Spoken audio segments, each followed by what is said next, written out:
Hello hello.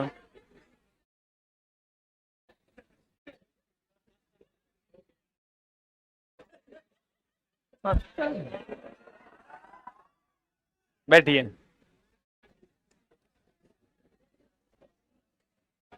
आज हम लोग क्या पढ़ने वाले हैं दोस्त? ये वाला क्वेश्चन हो गया था ना? कौन सा सुमेलित नहीं है में ए नंबर आंसर होगा? कोबाल्ट 60। आज हम लोग पढ़ने वाले हैं ऑक्सीडेशन एंड रिडक्शन।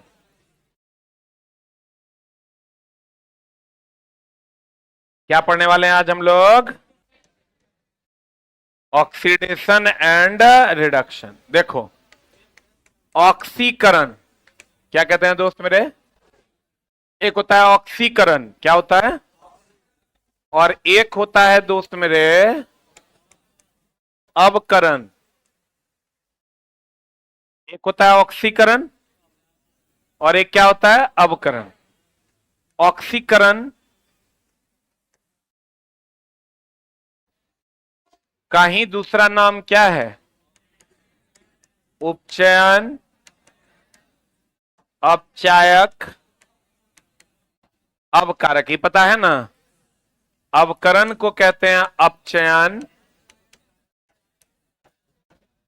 उपचायक,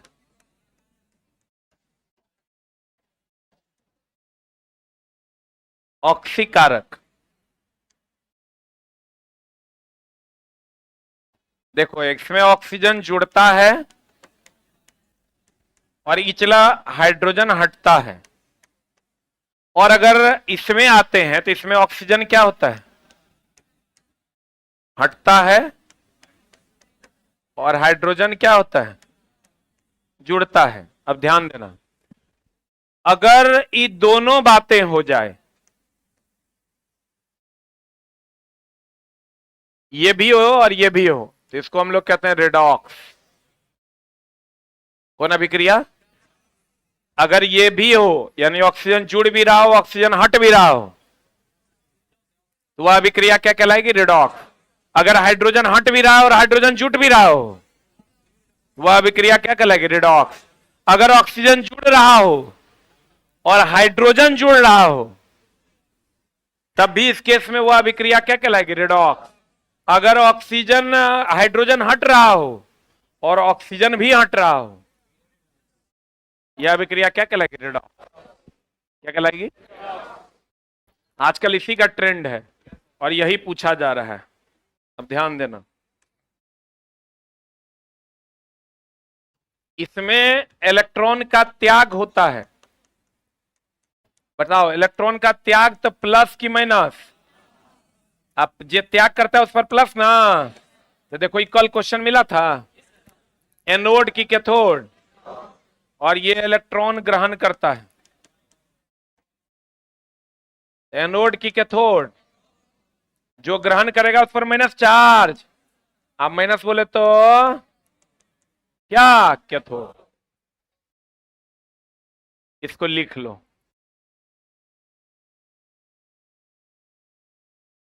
कल एक क्वेश्चन आया हुआ था एनोड कैथोड वाला।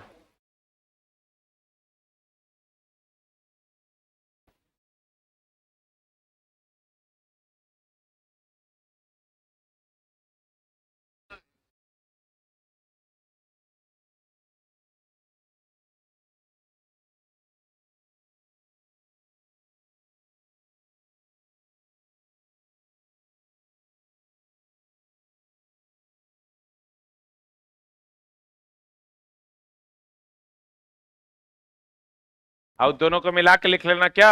रेडॉक्स।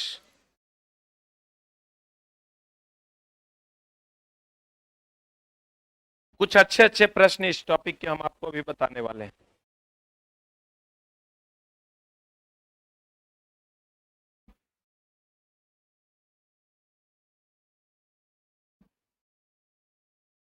हो गया?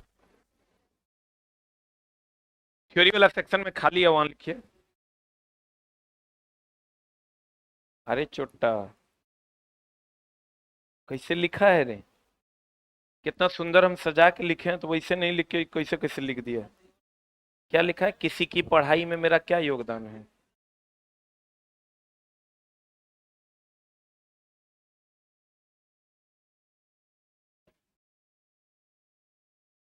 हो गया।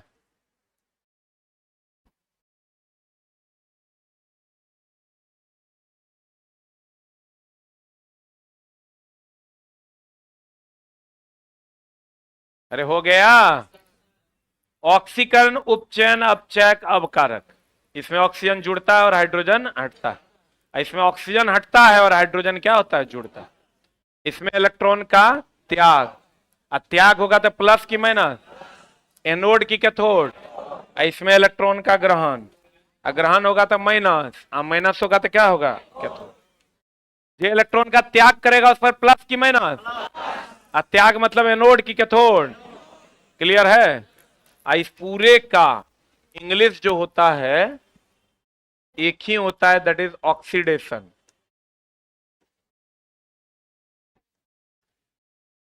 और इस पूरे का एक ही इंग्लिश होता है रिडक्शन। ये भी लिख लो। पूरे का इंग्लिश एक ही होता है क्या, ऑक्सीडेशन। इस पूरे का इंग्लिश एक ही होता है क्या, रिडक्शन। ध्यान से समझना चला, इसके बड़े अच्छे अच्छे प्रश्न हम आपको अभी बताने वाले हैं।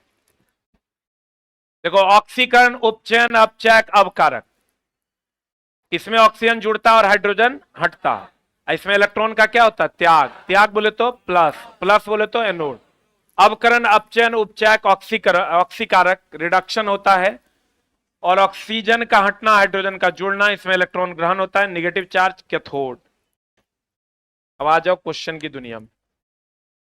ऑक्सीकरण अभिक्रिया, अभी तुरंत हम बताए थे, ऑक्सीजन का जुटना और हाइड्रोजन का हटना। जे जुटेगा उसमें वृद्धि होगा कि कमी होगा, आज जे हटेगा, यहां माइनस ना होगा, जे हटेगा उसमें क्या आएगी, कमी। अब क्वेश्चन पढ़ लीजिए, आंसर बता दीजिए। वृद्धि हुआ मतलब ग्रहण किया कि त्याग किया। अरे छोटा, ऑक्सीजन जुट रहा है तो ग्रहण ने किया, और इसकी कमी हो गई तो क्या किया। अब तो बताओ क्या होगा। ऑक्सीकरण, ऑक्सीजन ग्रहण करने या हाइड्रोजन का त्याग करने की प्रक्रिया, डी नंबर हो जाएगा। एक चीज हमेशा ध्यान रखना, ऑक्सीजन का वृद्धि, ऑक्सीजन अगर जुड़ा मतलब ऑक्सीजन की क्या हो गई, वृद्धि। ऑक्सीजन की वृद्धि हो गई मतलब क्या किया है, ग्रहण किया है कि त्याग किया है, क्या किया है, ग्रहण किया है। और त्याग करने की कैपेसिटी भी आती है, लेकिन उस पर नहीं जाते। ऑक्सीजन का जुड़ना मतलब ऑक्सीजन की क्या वृद्धि, और हाइड्रोजन का जुड़ना मतलब किसमें वृद्धि, हाइड्रोजन में वृद्धि। हाइड्रोजन हटा मतलब हाइड्रोजन की क्या कमी। अगला प्रश्न बता, हम बताए थे टाइप्स ऑफ अभिक्रिया, बताए थे, एनसीईआरटी एग्जाम्पलर का सवाल है और स्नातक स्तरीय एसएससी में भी पूछा है, क्योंकि एनसीईआरटी का इसलिए आपके लिए जरूरी है। बताओ क्या यह संयोजन अभिक्रिया है, क्योंकि हम बोले थे कल, आप अगर क्लास किए होंगे तो ए बी आपस में जुड़ेगा, क्या बनाएगा, ए बी बनाएगा। तो ए बी बनाएगा तो एकल उत्पाद न बनाएगा। एकल उत्पाद क्या इस अभिक्रिया में बन रहा है, कै गो उत्पाद बन रहा है, तो ये होगा कि नहीं होगा। अब बोलो, उदासीनीकरण अभिक्रिया में बोले थे अम्ल क्षार से अभिक्रिया करेगा, तो यहां देखे तो कहीं क्षार है, तो ये भी नहीं होगा। कोई दो गो चुनना है, इसका मतलब 1 और 3 होगा। कैसे होगा वो भी बता देते हैं। हाइड्रोजन यहां से हटा है, ऑक्सीजन जुटा है, तो प्रतिस्थापन अभिक्रिया है। अब रही बात उपचयन, अपचयन यानी रिडॉक्स कैसे है। रिडॉक्स देखो कैसे है, ध्यान से देखो। हाइड्रोजन यहां हट रहा है, हाइड्रोजन यहां जुट रहा है।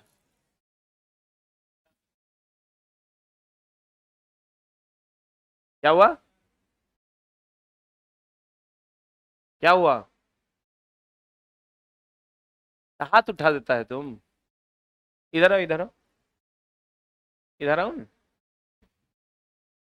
अरे छुट्टा, तेरा सीट नहीं मिला तो इसे हाथ उठा रहा है। इधर आओ ना, इधर आओ, आओ सीट देते हैं तेरा।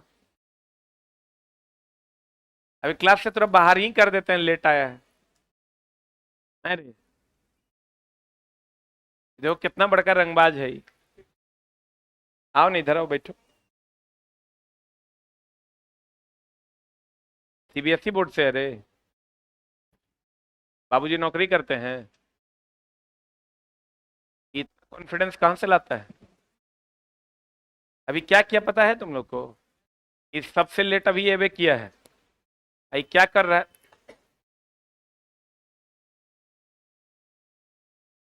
हम उधर ध्यान गया मेरा, ये कहता है सर हट नहीं रहा है।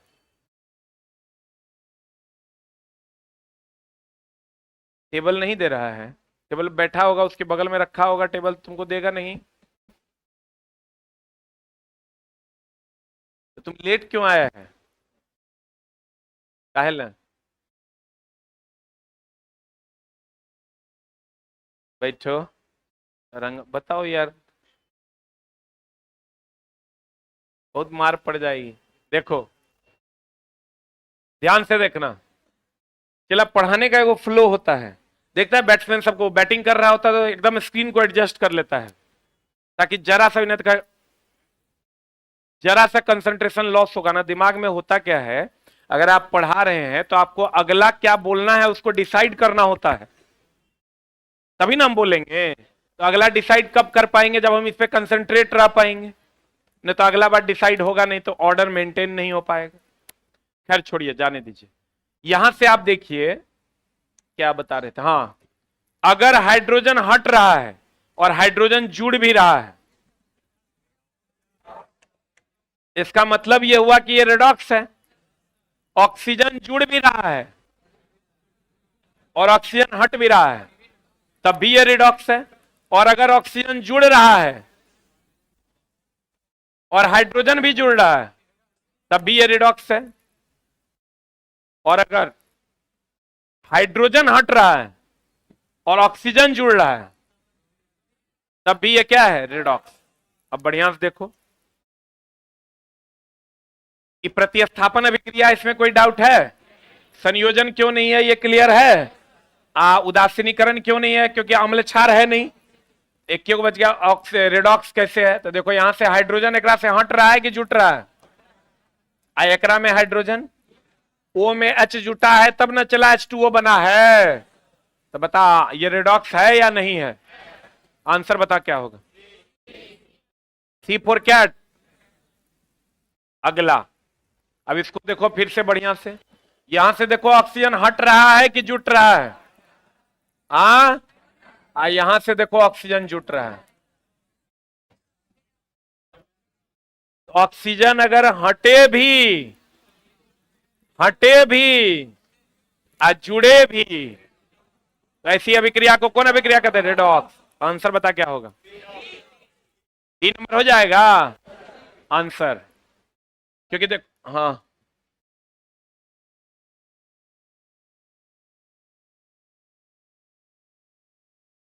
अभिकारक में देखते हैं। जब भी देखेंगे किधर की तरफ देखेंगे? अभिकारक से देखेंगे कि अभिकारक से उत्पाद जाते हुए क्या हो रहा है, जुट रहा है कि हट रहा है। क्लियर? किधर से किधर देखेंगे? नहीं तो तू इधर से इधर देखेगा तो मामला गड़बड़ा जाएगा। किधर से किधर देख रहा है? Left to right.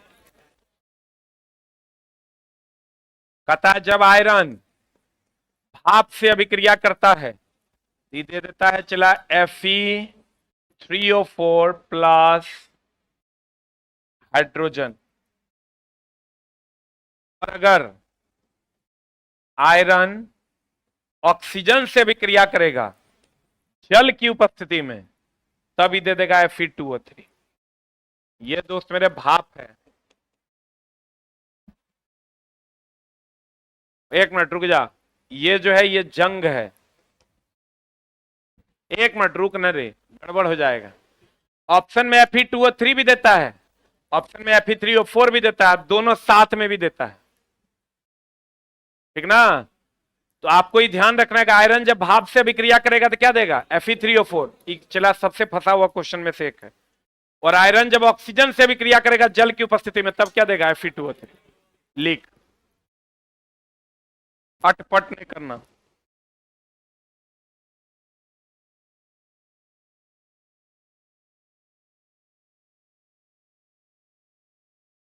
तेरे नैनों मेरे नैनों।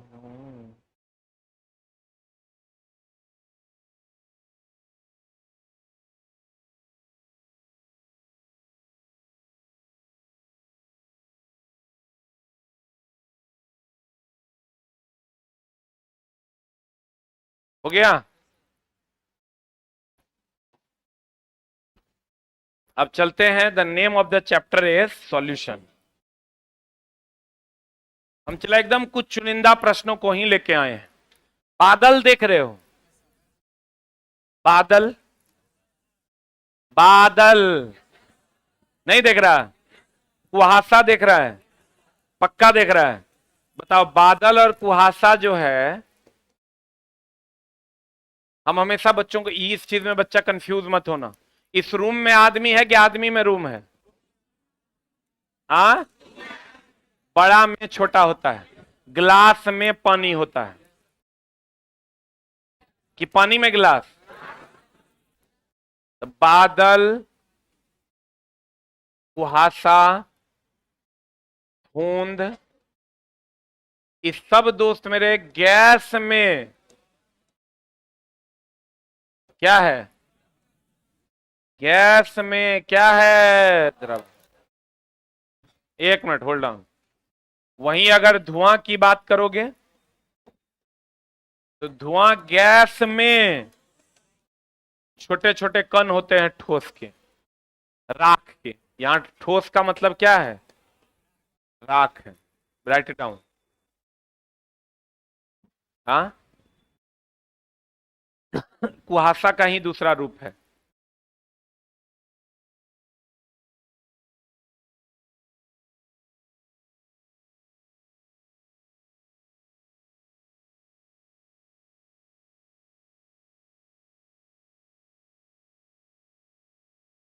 लिखा?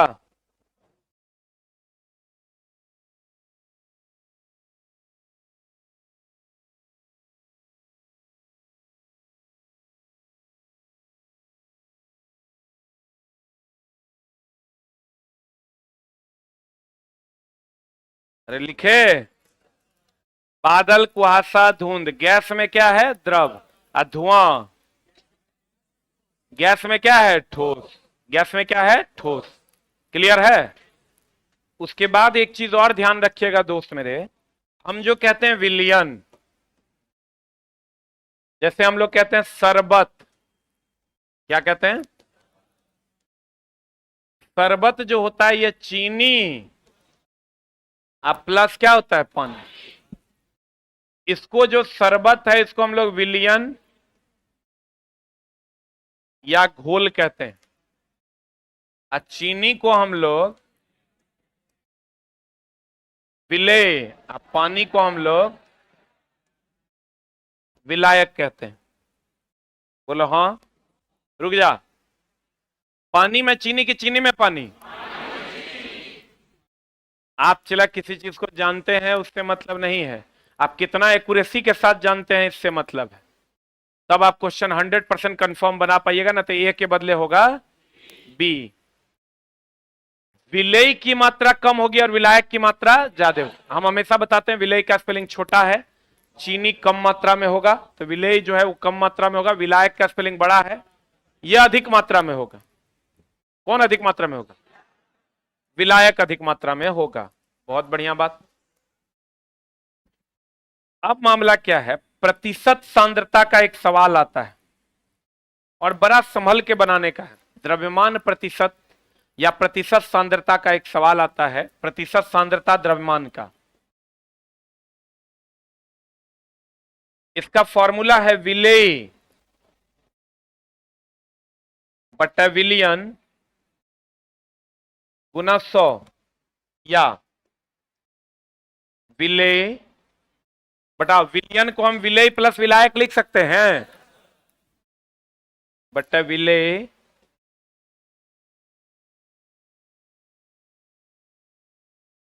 प्लस विलायक गुना 100। इसी का एक और फॉर्मूला हम बनाते हैं, विलेय छोटा कि बड़ा? ध्यान दीजिएगा, विलेय जो है ये छोटा कि बड़ा? अविलायक, बड़ा ना। एग्जाम हॉल में आप विलेय विलायक को पहचान नहीं पाइएगा, या विलियन, विलेय विलायक विलियन इतना कंफ्यूज करेगा। ये वो भागा दे के आंसर लाना है, वो लाने में गड़बड़ हो जाएगा। अगर जान रहे हैं तो क्वेश्चन बहुत आसान है, एगो भागा देना है, आंसर ले आना है। लेकिन अगर दोस्त मेरे नहीं जान रहे हैं तो वही भागा पता नहीं चलेगा, और नहीं चलेगा तो मामला हो जाएगा गड़बड़। एक बार एक सवाल बना रहे थे, सवाल बहुत लंबा चला गया, हमने क्वेश्चन लिखा, क्वेश्चन इतना लंबा था, सॉल्यूशन जब करने लगे तो सॉल्यूशन और लंबा चल गया। यहां सवाल में कहीं पर 10 था, कहीं पर 2 था। अब फाइनली जो रिजल्ट मेरा आया वो आया 10/2 बराबर 5। ठीक है, दो ही डेटा था, एक 10 था, एक 2 था। फाइनल रिजल्ट मेरा कितना आया? 10/2 बराबर 5। एगो लड़का कहता है, सर इतना जो आप किए हैं एकरा करने का क्या जरूरत है? सीधा भागा दे देते आंसर आ जाता। हम ओकरा बोले, बाबू रे ये हमको कैसे पता चलेगा कि भागा दे देंगे तो आंसर आ जाएगा? तू बोला, सर हिट एंड ट्राई करते, एक बार 10/2 देख के देखते ऑप्शन आ रहा है कि नहीं, एक बार 10 × 2 देख के करते ऑप्शन आ रहा है नहीं, एक बार 10 - 2 देख के करते, एक बार 10 + 2 देख के करते। इतना करने का क्या जरूरत है? क्या जरूरत है फॉर्मूला बनाने का? अब बड़ा बढ़िया उपाय बताया ये बच्चा। लेकिन दोस्त मेरे, ये हमेशा 10/2 होगा, और किस क्वेश्चन में 10/2 होगा ये कैसे पता चलेगा? एक कोई उपाय है? वो तो इसमें आ गया, जब आप क्वेश्चन बना रहे होते हैं विलेय विलियन और विलायक का, सवाल बहुत आसान होता है, खाली एगो भागा देना, you will get the answer. एक जोड़ करना, एक भाग देना, you will get the answer. लेकिन आपको पता तो चले कि जोड़ना किसको है, घटाना किसको है, भागा केकरा से देना है। इसीलिए इसको पढ़ना पड़ेगा ठीक से। प्रतिशत सांद्रता विलेय, अब बटा किसका? विलियन। विलियन बोले तो शरबत की चीनी। हाँ, अब विलेय बटा विलेय प्लस विलायक, क्योंकि विलियन को विलेय प्लस विलायक लिख सकते हैं। बोलिए, एक चीज हमेशा ध्यान रखिएगा, जो कम मात्रा में होगा वो क्या होगा? विलेय, और जो अधिक मात्रा में होगा वो क्या होगा? विलायक। देखो तो इस फॉर्मूले को हम ऐसे लिख सकते हैं, छोटका, ये छोटका बटा छोटका प्लस बड़का गुना 100। बोलो चला, इसको हम ऐसे लिख सकते हैं, छोटका बटा छोटका प्लस बड़का गुना 100। देखो तो ऐसे लिख सकते हैं क्या? विलेय छोटा की बड़ा, अब विलायक बड़ा। तो विलेय विलेय विलायक विलियन में नहीं फंसना है, तो सीधे करना छोटका बटा छोटका प्लस बड़का गुना 100। लेकिन अगर विलियन दे देगा, फिर विलियन दे देगा तो विलेय या बटा विलियन गुना 100 करना होगा। लेकिन ऐसा कोई सवाल है नहीं, लेकिन कभी कभार दे देता है 1-8%। तो अगर दे देगा तो विलियन को पहचान लेना। शरबत का दे देगा द्रव्यमान इतना है तो समझ लेना क्या दे दिया? विलियन। और नहीं तो 99% केसेस में लगाना छोटका बटा छोटका प्लस बड़का गुना 100। बोलवे नहीं करेगा, क्योंकि जो छोटका विलेय बटा विलेय, विलेय बटा विलेय बटा विलेय प्लस विलायक गुना 100 करोगे ना, एग्जाम हॉल में कंफ्यूजन हो जाएगा और सवाल बनेगा नहीं। ठीक है, याद क्या रखना है? छोटका बटा छोटका प्लस बड़का गुना 100, इसको लिख लो।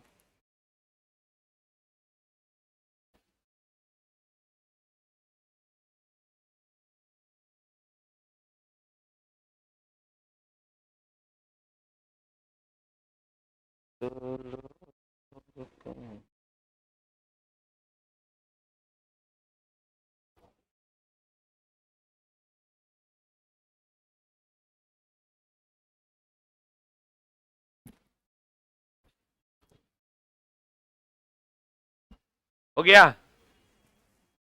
छोटका बटा छोटका प्लस बड़का गुना 100।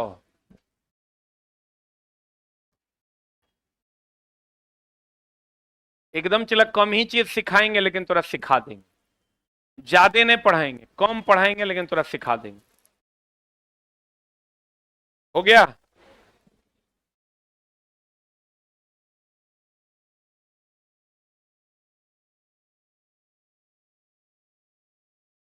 अरे हुआ।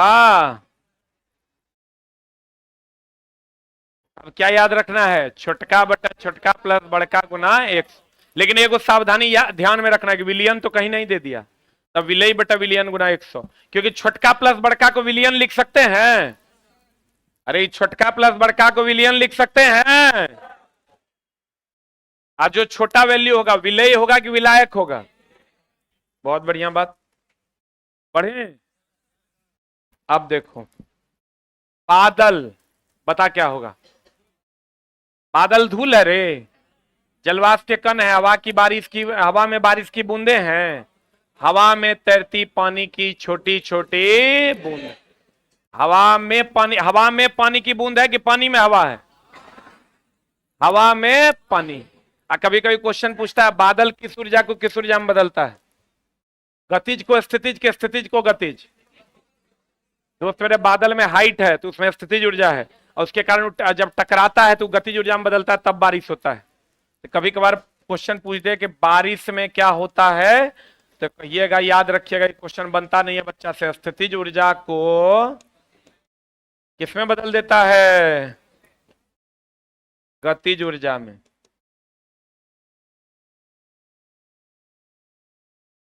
स्थितिज ऊर्जा को बारिश किसमें बदल देता है? गतिज ऊर्जा में। बादल की स्थितिज ऊर्जा होती है, वो टकराता है और गतिज ऊर्जा में बदल जाता है। आंसर बता दो क्या हो जाएगा। ए की भी किसी,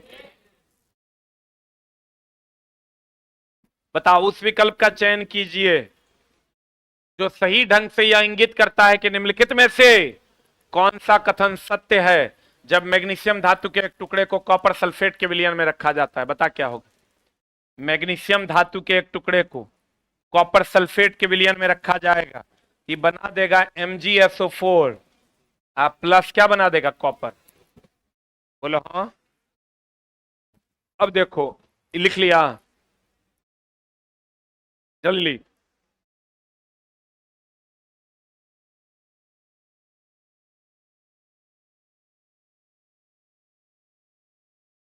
ये रंग होता है चला नीला, ब्लू विट्रियोल है ना ये, कौन रंग का होता है? नीला।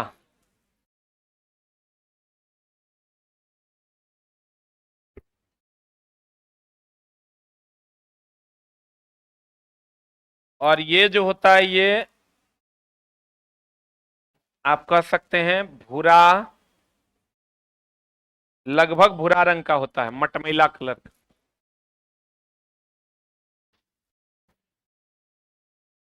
अब बताइए चला जी, कि Mg ज्यादा अभिक्रियाशील होगा कि कम? काहे? जो हटाता है, ये हटा रहा है कि हट रहा है?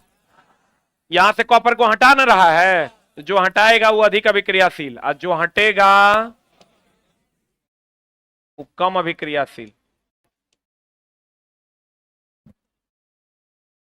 जो हटाएगा, जैसे हम किसी को हटाएंगे तो हम ज्यादा अभिक्रियाशील की कम, और जो हटेगा कम अभिक्रियाशील।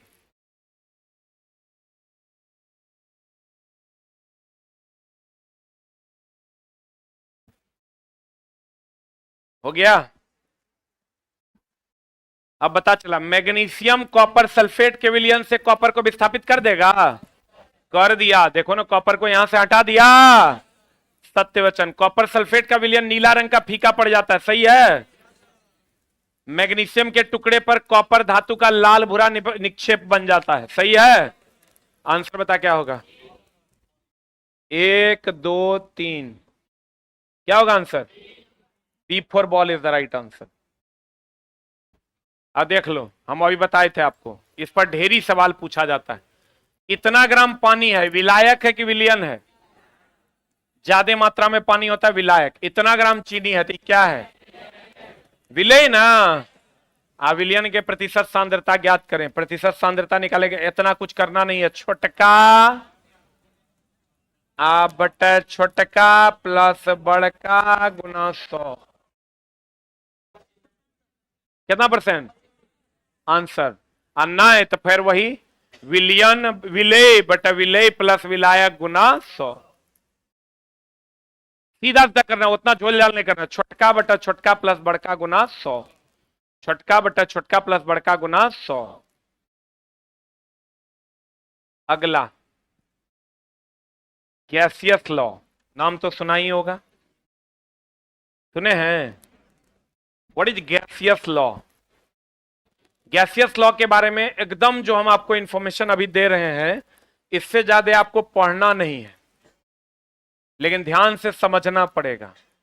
हम हमेशा बच्चों को बताते हैं ये पी भी टी, आप चला खूब पढ़ लिए हैं, आपको कुछ यादें नहीं है, फिर अगर कोई यूज नहीं है। आप खूब पढ़े हैं, खूब रिवीजन किया, हमको हमारे पास है तभी ना अगर यूज कर पाइएगा।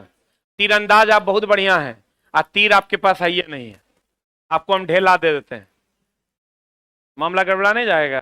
तीरंदाज अगर हैं आप बहुत अच्छे, तो आपके पास तीर होना चाहिए। तीर बहुत ज्यादा है, अब प्रैक्टिस से नहीं है तो ज्यादा भी कम पड़ जाएगा। मारे गया है न वो आंख के वजह चल जातो, मारवे दुर्योधन को लग जातो भीष्म पितामह। प्रेशर, वॉल्यूम और टेम्परेचर, पी भी टी, बार बार हम कहते हैं बॉयल, बी सी जी, बी सी जी। B4 हो गया बॉयल्स लॉ, C4 हो गया चार्ल्स लॉ, G4 हो गया Gay Lussac law, P V T B C G, pressure, volume, temperature, Boyle's, Charles, Gay Lussac. सही है? अब देखो, टेम्परेचर कांस्टेंट रहेगा बॉयल्स लॉ, प्रेशर कांस्टेंट रहेगा चार्ल्स लॉ, आयतन कांस्टेंट रहेगा गे-लुसाक लॉ। नहीं समझा? प्रेशर कांस्टेंट रहेगा चार्ल्स लॉ, टेम्परेचर कांस्टेंट रहेगा बॉयल्स लॉ, आप वॉल्यूम कांस्टेंट रहेगा गे-लुसाक। और हमेशा ध्यान रखना टेम्परेचर के साथ सीधा रिलेशन, टेम्परेचर के साथ। तो बताओ वॉल्यूम और टेम्परेचर, अगर चार्ल्स लॉ की बात करोगे तो वॉल्यूम और टेम्परेचर में संबंध होगा, ये कांस्टेंट होगा। बॉयल्स लॉ की बात करोगे प्रेशर और वॉल्यूम में संबंध होगा, टेम्परेचर कांस्टेंट होगा। गे-लुसाक लॉ प्रेशर और टेम्परेचर में संबंध होगा, वॉल्यूम कांस्टेंट। अब देखो ये होता है volume is directly proportional to T, temperature है तो सीधा रिलेशन के उल्टा। कब? जब प्रेशर कांस्टेंट। अब बॉयल्स लॉ होता है P is inversely proportional to V, क्योंकि टेम्परेचर ना है रिलेशन में, तो उल्टा हो जाएगा जब टेम्परेचर कांस्टेंट। चार्ल्स लॉ कहता है, ध्यान देना, P is directly proportional to T, क्योंकि टेम्परेचर रिलेशन में जब वॉल्यूम कांस्टेंट हो। यह मामला है। अब यहां तक तो ठीक है, ध्यान देना। अगर ये उल्टा है तो इसका फॉर्मूला हो जाता है P1 बट्टा P2 बराबर V2 बट्टा V1। आई सीधा रिलेशन है तो ये हो जाएगा V1 बट्टा V2 बराबर T1 बट्टा T2। आई भी सीधा रिलेशन है, तब P1 बट्टा P2 बराबर T1 बट्टा T2। अब थोड़ा सा ध्यान देना, अब तुम्हारे पास यह हथियार है, अब इसको चलाना सीख लो। जैसे ही तुमको कह दे टेम्परेचर कांस्टेंट है, ध्यान देना, इसका मतलब तुम समझ लो कि जब टेम्परेचर कांस्टेंट है तो प्रेशर और वॉल्यूम के बीच में रिलेशन होगा। किसके किसके बीच में रिलेशन होगा? आप प्रेशर और वॉल्यूम में टेम्परेचर नहीं है, इसका मतलब P1 बट्टा P2 बराबर V2 बट्टा V1। बोलो हाँ। और अगर प्रेशर कांस्टेंट है, इसका मतलब वॉल्यूम और टेम्परेचर में रिलेशन होगा, इसका फॉर्मूला होगा V1 बट्टा V2 बराबर T1 बट्टा T2। चूंकि टेम्परेचर रिलेशन में है, प्रेशर कांस्टेंट और टेम्परेचर रिलेशन में है, तो सीधा की उल्टा, यहां टेम्परेचर कांस्टेंट था, प्रेशर और वॉल्यूम था, तो उल्टा कर दिए हैं। और तीसरा कंडीशन क्या होगा? टेम्परेचर कांस्टेंट, प्रेशर कांस्टेंट, अब क्या होगा? Volume constant. तो प्रेशर और टेम्परेचर के बीच में रिलेशन होगा, तो क्या हो जाएगा फॉर्मूला? P1 बट्टा P2 बराबर T1 बट्टा T। बढ़िया समझ। अगर टेम्परेचर कांस्टेंट होगा तो हम बोले प्रेशर, जब भी टेम्परेचर के साथ रिलेशन होगा, सीधा कि उल्टा, तो P और V के बीच संबंध होगा उल्टा। अगर प्रेशर कांस्टेंट है V और T के बीच संबंध होगा तो सीधा। अब वॉल्यूम कांस्टेंट है P और T के बीच संबंध होगा तो सीधा। यह न्यूमेरिकल बनाने में आपकी मदद करे। अगर ये लॉज नहीं भी याद रहेगा, डायरेक्ट यहां से आप फॉर्मूला लिख सकते हो। क्लियर? लिख लो।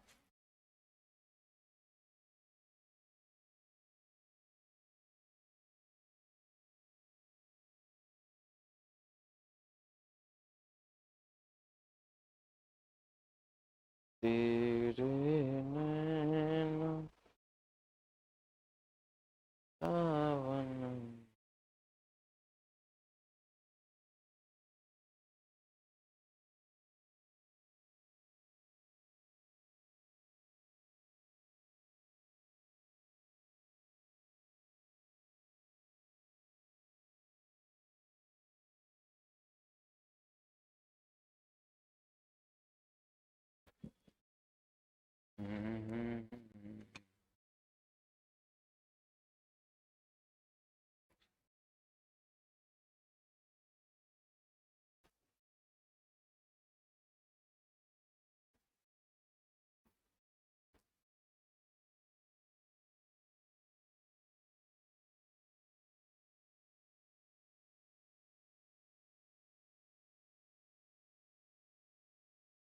हम चला इसमें नंबर ऑफ क्वेश्चंस टीचर्स को भी बोले हैं नहीं बढ़ाने, लेकिन जितना पढ़ाएंगे उतना तुम्हारे पास रहेगा।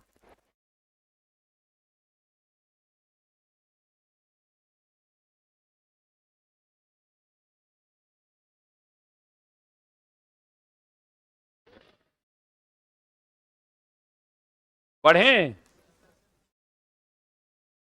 अरे पढ़ें।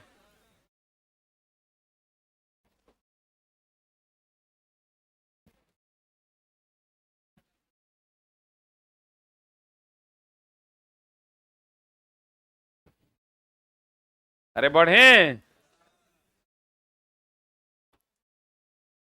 देखें, जल्दी लिख।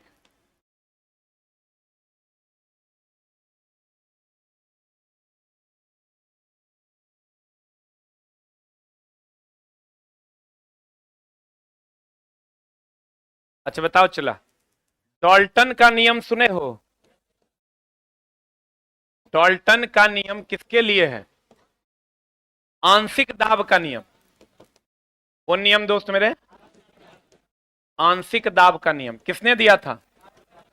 ये कहता था P टोटल बराबर P1 plus P2 plus P3, आंशिक दाब का योग कुल दाब के बराबर होगा। ये कौन गैस के लिए लागू होता है?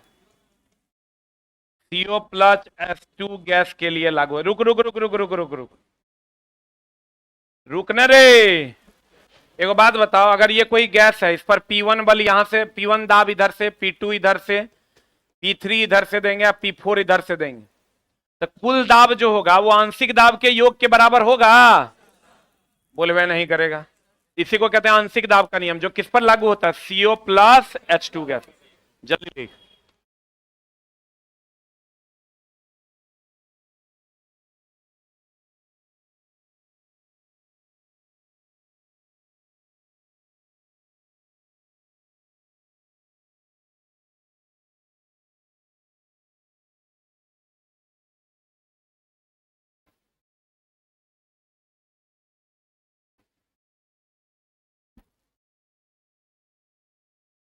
हो गया?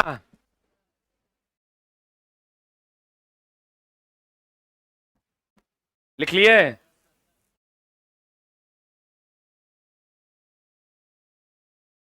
अरे लिखा?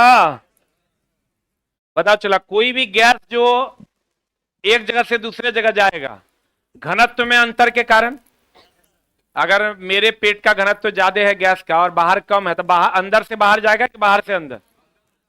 तो गैसों का बहाव किसके कारण होता है? घनत्व में अंतर के कारण। किसमें अंतर के कारण? अब चला आ जाओ तुम क्वेश्चन पे। बताओ, निम्नलिखित परिघटनाओं में कौन सा समुच्चय ताप बढ़ने पर बढ़ेगा? बताओ चला, वाष्पन, विसरण, गैसों का प्रसार। एगो दिया है संपीड़न, संपीड़न और संपीड़न। बताओ तो ताप बढ़ने से संपीड़न बढ़ता है कि घटता है? फैलता न है रे। ताप जब बढ़ेगा तो फैलेगा कि सिकुड़ेगा? दबेगा कि फैलेगा? दबना ही तो संपीड़न है। तो कह रहा है निम्नलिखित परिघटनाओं में कौन सा समुच्चय, एनसीईआरटी एग्जाम्पलर का सवाल है, ताप बढ़ने पर बढ़ेगा। बताओ संपीड़न बढ़ेगा कि घटेगा? कोई भी चीज को गर्म कर दोगे तो फैले जाएगा ना रे। अब फैलेगा तो संपीड़न कम के ज्यादा, दबेगा तो संपीड़न ज्यादा। तो बताओ ये आंसर होगा क्या? ये भी नहीं होगा, ये भी नहीं होगा, ये आंसर हो जाएगा वाष्पन। बताओ ताप बढ़ा दोगे वाष्पीकरण बढ़ेगा, विसरण, गर्म खाने की गंध तेजी से फैलती है।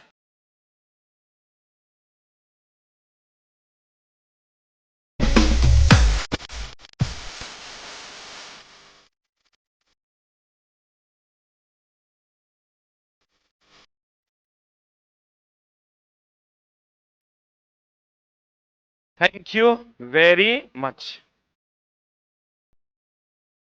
और दोस्त मेरे, जो 10 दिन 10 कक्षा आप कीजिएगा तो आपको अपने अंदर कुछ ऊर्जा का प्रवाह बुझा रहा है कि नहीं बुझा रहा है? पढ़िएगा तो अपने आप को पता चल रहा होगा। Thank you very much.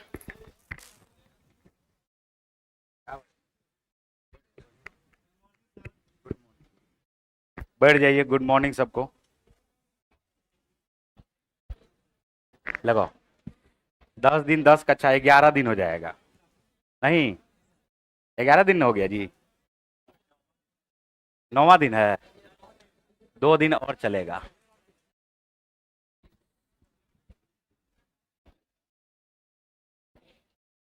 चलो ताबड़तोड़ क्लास स्टार्ट होगा अब। हैं? कौन सा क्वेश्चन बताना है जी? 2 क्वेश्चन बता दिए थे चक्रवृद्धि ब्याज में। चक्रवृद्धि ब्याज में 2 क्वेश्चन बता दिए थे, ठीक है।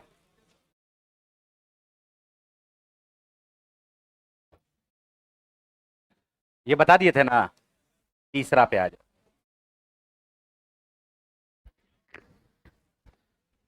तीसरा नंबर का क्वेश्चन देखो। 7800 रुपया की राशि x% वार्षिक दर से 10,381 रुपया 80 पैसा हो जाती है। तो 2 वर्ष में जब चक्रवृद्धि ब्याज 8 मासिक होता है, उसी राशि पर x प्लस 5% प्रति वर्ष से चक्रवृद्धि ब्याज क्या होगा 1 वर्ष में, यदि ब्याज अर्धवार्षिक रूप से संयोजित किया जाता है। तो सबसे पहले बात पे ध्यान देना।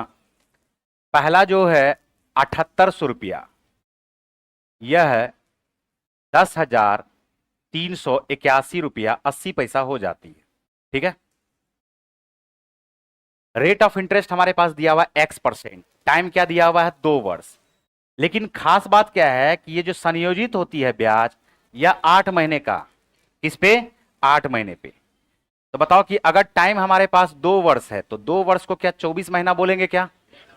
और 24 महीना में 8 महीना कितना बार आएगा? तो 3 गो कंपाउंडिंग ईयर हो जाएगा क्या? 3 गो कंपाउंडिंग ईयर हो जाएगा। ये समझ रहे हो? 8-8 महीना का कंपाउंडिंग पीरियड है, तो 3 कंपाउंडिंग ईयर हो जाएगा। रेट ऑफ इंटरेस्ट कभी भी निकालना है, देखो यहां पर इस कॉन्सेप्ट को समझने का कोशिश करो। 10% रेट ऑफ इंटरेस्ट है, इसको हम लोग क्या बोलते हैं? 1/10। तो हम बोलेंगे 1 वर्ष का जो रिलेशन होगा वह क्या हो जाएगा? 10 से 1 बढ़ करके 11। 2 वर्ष का जो रिलेशन हो जाएगा रेशियो, हम बोलेंगे 10 का स्क्वायर कर दो, 10 का स्क्वायर 11 का स्क्वायर कर दो। 3 वर्ष का जो रेशियो हो जाएगा 10 का क्यूब और 11 का क्यूब।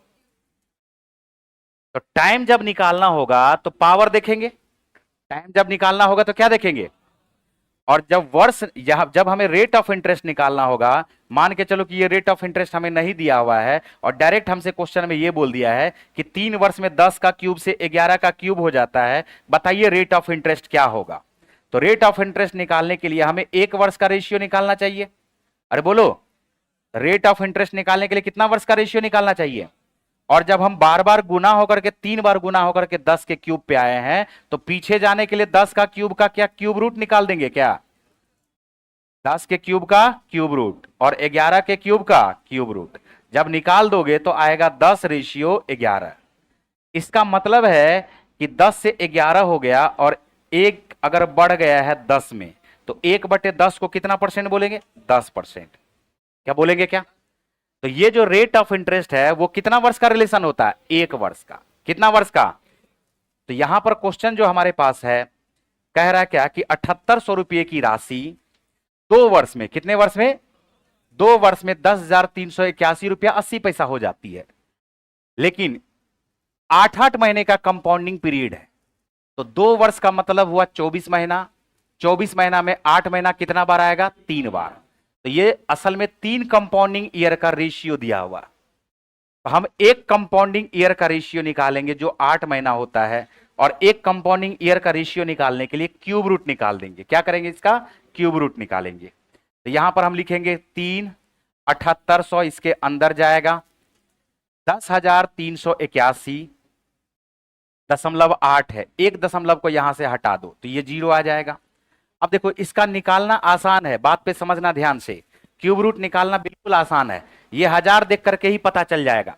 बताओ 10 का क्यूब क्या होता है?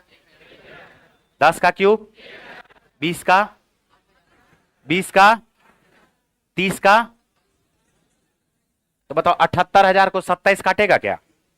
78,000 को 27 काटेगा क्या? 78,000 को बताओ 8 काटेगा क्या? 1000 कट जाएगा, 78 को 8 काटेगा। इसका मतलब है कि ये ना तो 30 का क्यूब है ना तो 20 का क्यूब है। किसका क्यूब मिलेगा? 10 का। 10 का क्यूब होने के लिए 1000 होना चाहिए, और 1000 होने के लिए 78 को यहां से कटना चाहिए।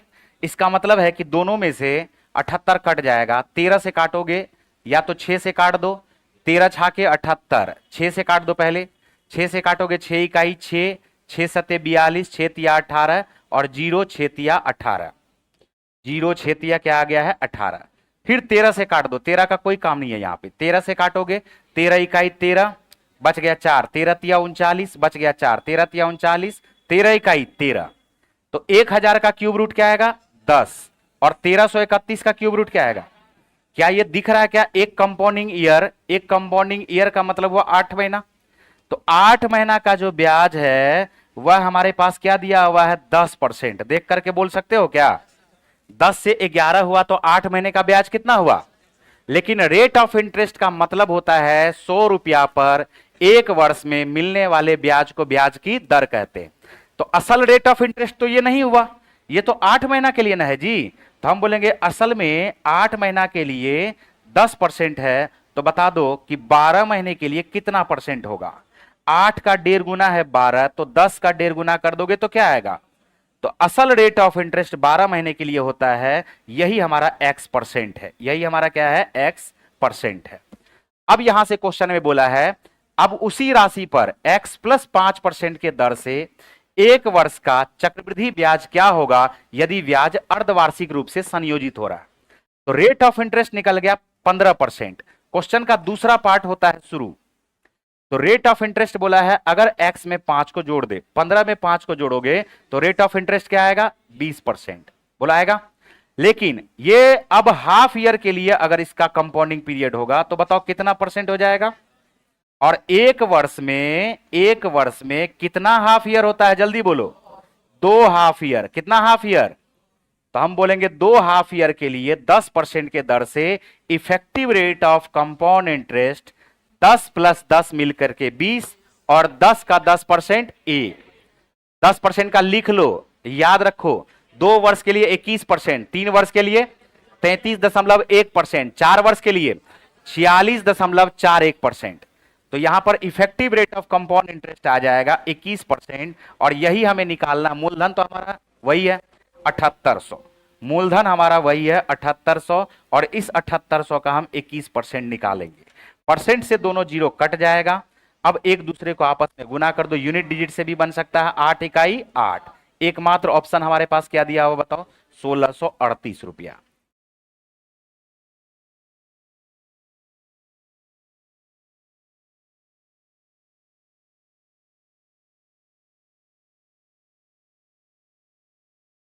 क्या नहीं आया समझ में? अरे ये आया समझ में जी? नहीं आया होगा?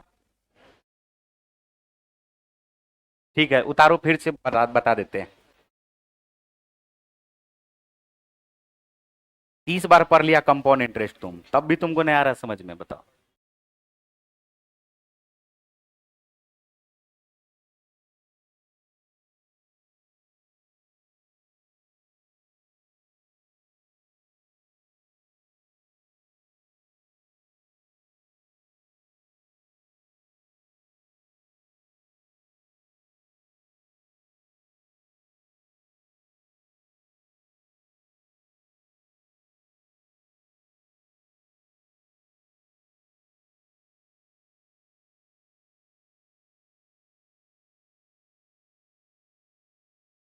हो गया? देखो फिर से समझाते हैं, क्वेश्चन पे ध्यान दो। तुम लोग सोच रहा होला होला क्वेश्चन, 1000 का 10% के दर से 2 वर्ष में चक्रवृद्धि ब्याज निकालिए, क्वेश्चन पूछता है क्या है? अरे रेलवे का क्वेश्चन पूछा गया है, दूसरा कोई एग्जाम भी नहीं है, रेलवे का ही क्वेश्चन पूछा गया है। कॉन्सेप्ट पे ध्यान दो, क्वेश्चन क्या कह रहा है ध्यान से सुनो, मिटा दे इसको।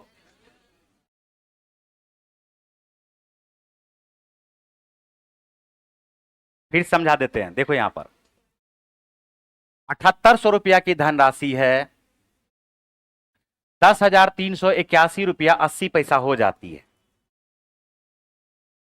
7800 रुपया की धनराशि है, 10,381 रुपया 80 पैसा हो जाती है। बात पे ध्यान दो, इधर उधर देखना बंद करो, ये सोचना बंद करो कि बहुत भारी क्वेश्चन है, ये थोड़े पूछता है एग्जाम में ना, एग्जाम में ही पूछता है। देखो 1000 रुपया मूलधन 10% के दर से 2 वर्ष में चक्रवृद्धि ब्याज, इतना जो हल्का हल्का पूछता तो देश में होता 3 करोड़ ट्रेन। कितना ट्रेन? और 3 करोड़ होता है इसमें ड्राइवर, अब 30 करोड़ होता है इसमें एम्प्लाई। मतलब निकलता कितना जानते हो? 20 लाख। 20 लाख पर साल वैकेंसी निकलेगा, भरेगा 10 लाख। वैकेंसी निकला 20 लाख, अब भरेगा 10 लाख। तब ऐसा ऐसा क्वेश्चन पूछता, तो बात समझे? चलो देखो, चपरासियों में नहीं पूछता अब ऐसा क्वेश्चन। देखो इधर 7800 रुपया की राशि x% के दर से 10,381 रुपया 80 पैसा हो जाती है। 2 वर्ष में जब चक्रवृद्धि ब्याज 8 महीने का हो। 2 क्वेश्चन है इसमें। क्वेश्चन कितना है? क्वेश्चन थोड़ा सा भी लगे हार्ड तो हमेशा देख लेना कि एक से अधिक क्वेश्चन मिक्स रहता है एक ही क्वेश्चन में। एक से अधिक क्वेश्चन को जैसे मिक्स कर दिया क्वेश्चन बन जाता थोड़ा सा कॉम्प्लिकेटेड, लेकिन बहुत कॉम्प्लिकेट नहीं है। दोनों को समझने का कोशिश करो। 7800 रुपया की धनराशि है, x% वार्षिक दर से 10,381 रुपया 80 पैसा हो जाती है। 2 वर्ष में जब चक्रवृद्धि ब्याज 8 मासिक होता है। यहां पे रुक जाओ, यहां पे रुक जाओ। अब अगला क्वेश्चन शुरू होता है उसी राशि पर, यानी 7800 पर ही x + 5% प्रति वर्ष चक्रवृद्धि ब्याज क्या होगा 1 वर्ष में, यदि ब्याज अर्धवार्षिक रूप से संयोजित किया जाता है। क्या 2 क्वेश्चन है क्या? पहला क्वेश्चन बनाते हैं। पहला क्वेश्चन हमारा मकसद है x% निकालना, रेट निकालना। रेट कैसे निकालेंगे? रेट पे ध्यान दो। टाइम हमारे पास क्या है? 2 वर्ष। टाइम हमारे पास क्या है? अब महीना इसका चलता है, इसका साल चलता 8-8 महीना का। इसका साल कैसा चलता? तो बताओ 24 महीना में 8 महीना क्या बार? तो 3 गो ईयर हुआ इसका। इसके लिए कितना वर्ष हुआ? 3 वर्ष। हमने इसका तरीका ये बताया कि ये 7800 रुपया है और यही 7800 रुपया हो जाता 10,381 रुपया 80 पैसा। 0 को छोड़ दो, 0.8 लिख दो। और ये 3 कंपाउंडिंग ईयर है, 3 ईयर मान के चलते हैं, लेकिन 1 ईयर जो इसका है यह किसके बराबर है? 8 महीने के बराबर। ये जो हम 3 ईयर लिख रहे हैं कुछ समझ में आ रहा है? 24 महीना होता है ना जी, 2 साल में कितना महीना? 24 महीना में 8 महीना कितना बार? 3 बार। तो 3 बार 3 कंपाउंडिंग ईयर के लिए यही प्रिंसिपल 7800 है, जो मिश्रधन में बदल जाता 10,381 रुपया 80 पैसा। तो हमने कहा कि हमेशा जो रेशियो होगा 1 वर्ष का वही हमारा रेट ऑफ इंटरेस्ट कहलाता है। 1 वर्ष का रिलेशन होता है। 1 वर्ष में 100 रुपया पर मिलने वाले ब्याज को क्या बोलते हैं? ब्याज की दर। तो हम यहां पर क्या करेंगे? क्यूब रूट निकाल देंगे। 3 वर्ष का है तो 1 वर्ष का निकालने के लिए हम क्यूब रूट निकालेंगे। हमने कहा दशमलव यहां से हटाओ, काटना शुरू करो बिना ज्यादा कुछ सोचे हुए, काटना शुरू करो। 13 छाके 78, 13 से काट दिए, 13 सते 91, या हम इसको उल्टा काट देते हैं। देखो 6 से काट दो, 6 से काटो 13,000, 6 से काटोगे 6 इकाई 6, 6 सते 42, 6 तिया 18, 6 तिया 18। फिर हमने कहा 13 से काटो, 13 से काटोगे 13 इकाई 13, 13 तिया 39, 13 तिया 39, 13 इकाई 13। तो यहां 1000 का क्यूब रूट क्या आएगा 10, और 1331 का क्यूब रूट क्या आएगा, तो ये 10 से 11 कोई भी बोल सकता है ये 10% है। कितना परसेंट है? लेकिन ये 8-8 महीना का ना 1 वर्ष है जी। असल में रेट ऑफ इंटरेस्ट कितना वर्ष के लिए होता है? 1 वर्ष के लिए, 12 महीने के लिए। तो हमने कहा जब 8 महीने के लिए 10% है तो असल रेट ऑफ इंटरेस्ट, जिसको हम लोग x% भी बोल रहे हैं, वो हमारा क्या आएगा, तो वो तो आएगा 12 महीने के लिए। तो 8 का 1.5 गुना है 12, तो 10 का 1.5 गुना क्या आएगा 15। ये हो गया एक क्वेश्चन का पार्ट खत्म। ये रेट ऑफ इंटरेस्ट कैसे निकला, कुछ समझ में आया?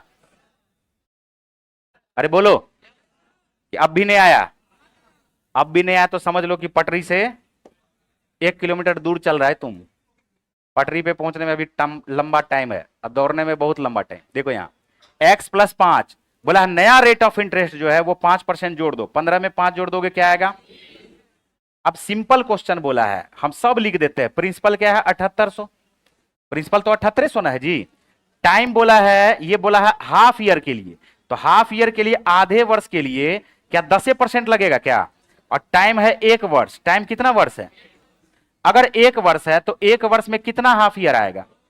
2 हाफ ईयर आएगा। या तो इंटरेस्ट अगर निकालने के लिए आता है, जिस तरीके से आता है उस तरीके से निकाल लो, या हमारे पास बहुत सारा तरीका है, जिसमें से एक तरीका है कि हम effective rate of compound interest निकाल लेते हैं।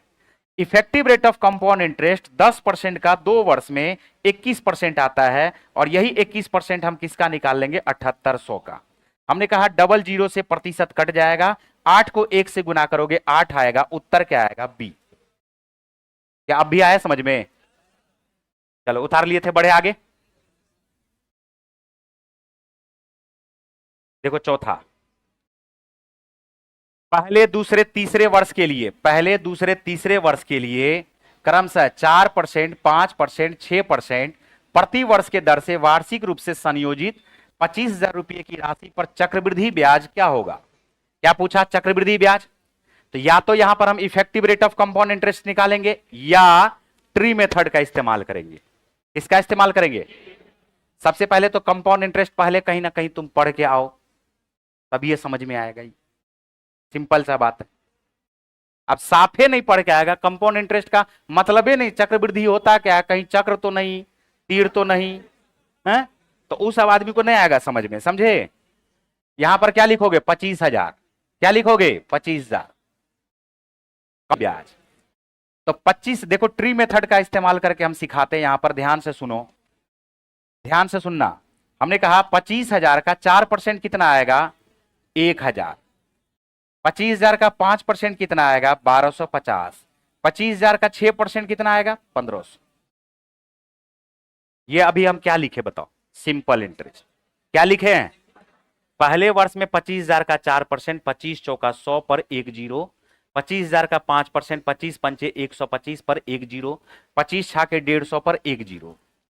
अब क्या इंटरेस्ट पर भी इंटरेस्ट लगेगा क्या? तो बताओ, 1 वर्ष के बाद इंटरेस्ट आ रहा है 1,000, तो इस 1,000 का दूसरे वर्ष इंटरेस्ट लगेगा, इस 1,000 का दूसरे वर्ष इंटरेस्ट लगेगा। रेट क्या है दूसरा वर्ष? 5%। 5% अगर दूसरे वर्ष लगाओगे तो 1,000 का 5% क्या आएगा? 1,000 का क्या आएगा? 50। बोलो आएगा क्या? अब क्या गो ब्याज हो गया? 1, 2, 3। अब इस तीनों ब्याज पे अगले वर्ष इंटरेस्ट लगेगा। मूलधन पे तो इंटरेस्ट लग गया, इंटरेस्ट पर भी इंटरेस्ट लगेगा। सबको जोड़ो, 1250 प्लस 50 मिलके 1300, 1300 प्लस 1,000 मिलके 2300। क्या 2300 का डायरेक्ट 5% निकाले क्या? 2300 का डायरेक्ट 6% निकाले क्या? अरे 6% ना है अगले वर्ष, तो 23 छा के क्या होता है? 138। अब सारे ब्याज को जोड़ दोगे, कंपाउंड इंटरेस्ट निकल गया 1,000, 1250, 50, 2300, 2300 में 1500 जो को जोड़ोगे 3800, 3800 में 138 को जोड़ोगे 3938। यही हमारा उत्तर हो गया। ऑप्शन नंबर क्या आ गया? ई।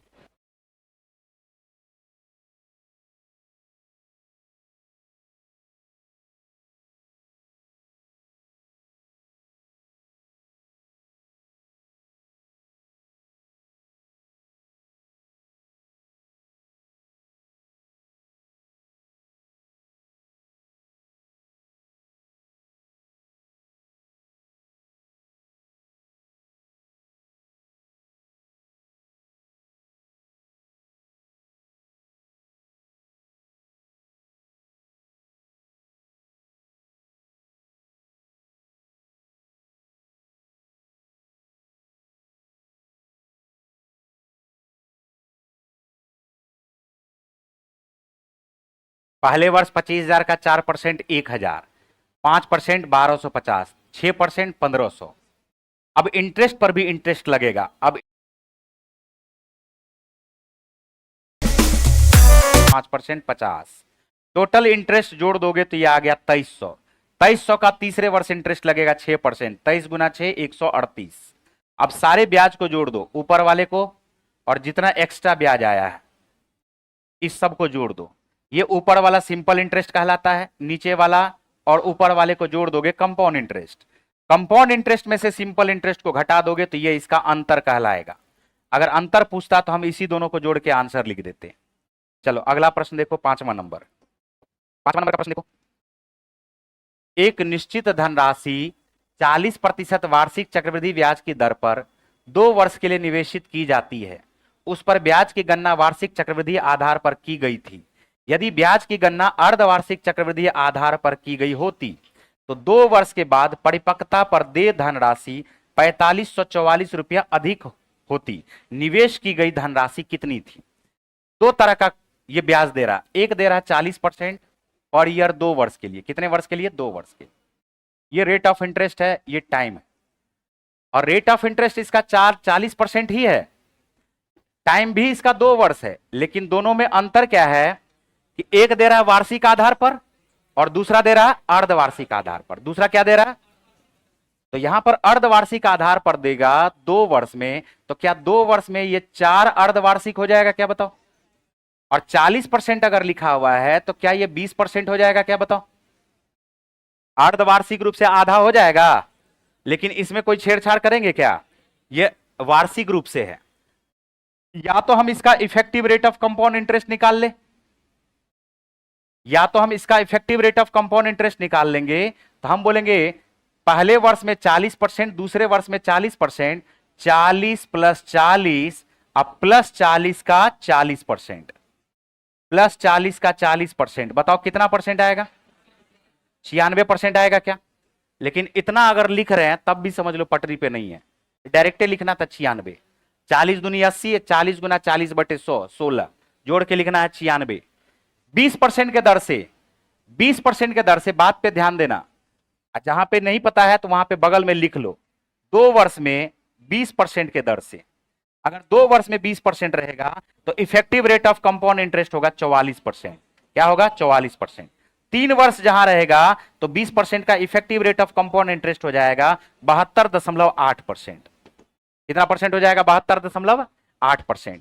तो हम इसको 2 पार्ट में बांट देते हैं, 2 पार्ट में बांट देते, एक 3 वर्ष में और एक 1 वर्ष में।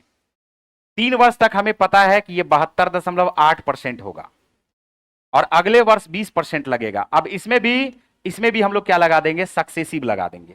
हम बोलेंगे दोनों को जोड़ दो, 72.8 प्लस 20, दोनों को जोड़ोगे तो क्या आएगा? 92.8%। क्या आएगा? 92.8%। बोलो आएगा।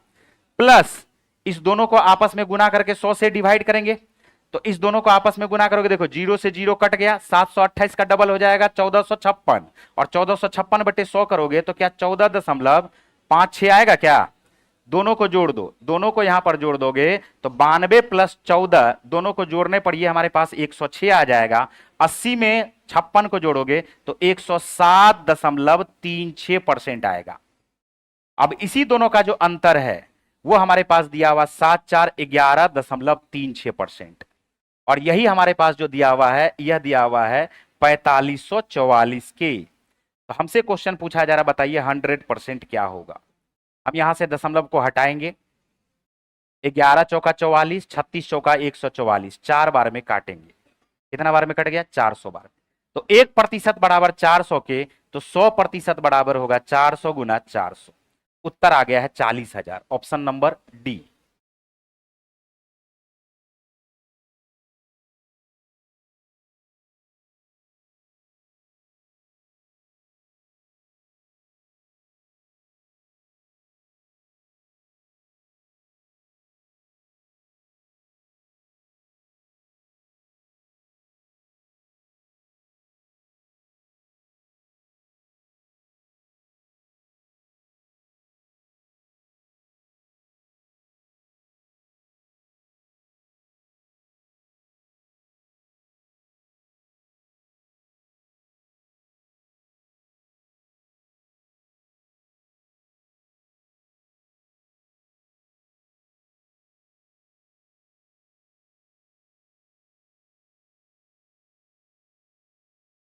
देखो हम भी अपने आदत से मजबूर है कि हम सोचे 10 क्वेश्चन देते थोड़ा बढ़िया दे देते। तुम भी अपने आदत से मजबूर हो,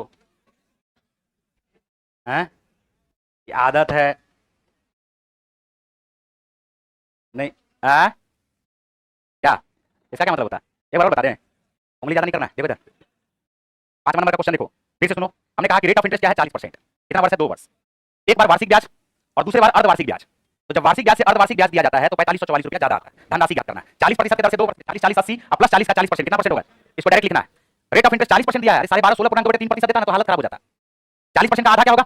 20%। हाफ ईयर के लिए 20%, टाइम है 2 वर्ष। 2 वर्ष कितना वर्ष हो जाएगा? 4 गो हाफ ईयर। हमने कहा 3 वर्ष तक तो हमें याद रहता है 72.8%। 1 वर्ष का नहीं याद है तो कोई बात नहीं है, हम इसमें सक्सेसिव लगा देंगे। हम दोनों को जोड़ेंगे a plus B into A plus B plus A into B बटे 100। दोनों को जोड़ने पर पता चला 92.8, और इधर अगर जोड़ोगे, इस दोनों को आपस में गुना करोगे तो 0 से ये दशमलव हट गया। 728 दूनी 1456 बटे 100 का मतलब 14.56। दोनों को जोड़ने पर पता चला 107.36% आ रहा है, ये 96% है। अंतर आ गया है 11.36%, और यही बराबर किसके है? 4544 के। तो 100% बराबर निकालना। 400 बार में कट रहा है। देखो अगला क्वेश्चन, 31,600 रुपये की धनराशि पर 9% वार्षिक ब्याज की दर से 1.1/3 वर्ष में प्राप्त होने वाला चक्रवृद्धि ब्याज ज्ञात करें यदि ब्याज की गणना 8 मासिक है। अरे वार्षिक वाला तो सब बनाइए ना देता है जी, तो 8 महीना है तो उस पर भी बना देंगे। देखो यहां पर क्या है? 1.1/3 वर्ष, एक वर्ष में 13 महीना होता है? तो 1/3 वर्ष में, 1/3 वर्ष में, 1/3 वर्ष में बताओ 4 महीना। 1/3 वर्ष में तो 12 4 8 महीना। इसमें क्या बार आया? तो 2 बार कंपाउंडिंग ईयर हो गया। कितना compounding year? 2। Rate of interest हमारे पास है 9%। कितना परसेंट? अगर रेट ऑफ इंटरेस्ट 9% है तो ये 9% तो 12 महीने के लिए ना है जी। तो 1 महीना में आ जाएगा 9/12। 8 महीने के लिए निकालना है। 4 दूनी 8, 4 तिया 12, 3 तिया 9। क्या पता चला? 6%। क्या पता चला? 6%। हमसे पूछा जा रहा, बताइए, बताना है यहां पर चक्रवृद्धि ब्याज। चक्रवृद्धि ब्याज निकालने का एक और तरीका है जिसको अभी फिलहाल याद रखना है। 2 वर्ष के लिए चक्रवृद्धि ब्याज 2 1 लगाओगे। 3 वर्ष के लिए चक्रवृद्धि ब्याज 3 2 1 3 और फिर 1। 4 वर्ष के लिए चक्रवृद्धि ब्याज निकालना रहेगा, लिखोगे 4 3 3 6 3 1 4 और फिर 1। अभी फिलहाल इसको याद रखना है। कैसे आया, कहां से आया, ये सब सारा चीज यूट्यूब पे पहले से अवेलेबल है, बता चुके हैं इसको। अब आ जाओ इधर, मूलधन क्या है? 31,600।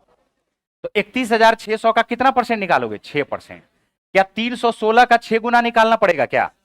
परसेंट से दोनों जीरो कट गया। 16 छाके 96, 6 तिया 18। क्या ये हमारे पास 1896 आया? 1896 का भी 6% निकालना पड़ेगा। हम 6 से गुना करके 100 से भाग दे देंगे, चूंकि नजदीक नजदीक ऑप्शन है। हम 6 से गुना करते, 6 छाके 36, 6 9 में 54 में 3 को जोड़ोगे 57, 5 आ गया। 18 छाके 108 में 5 को जोड़ोगे 8 5 13, 113 दशमलव क्या 76 आएगा क्या? 6 छाके 36, 3 आ गया। 9 छाके 54 में 3 जोड़ो 57, 5 आ गया। 18 छाके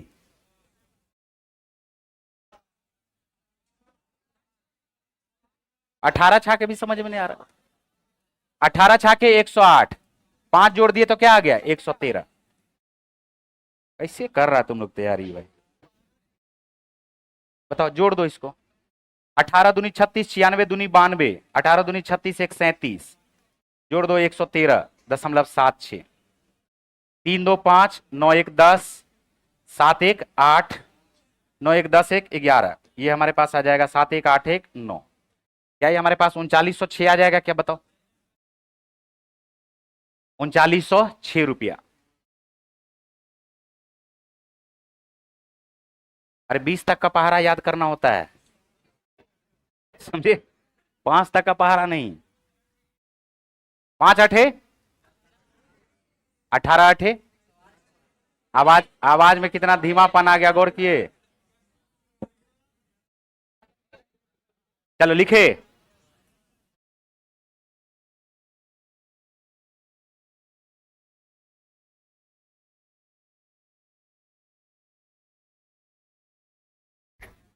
हो गया।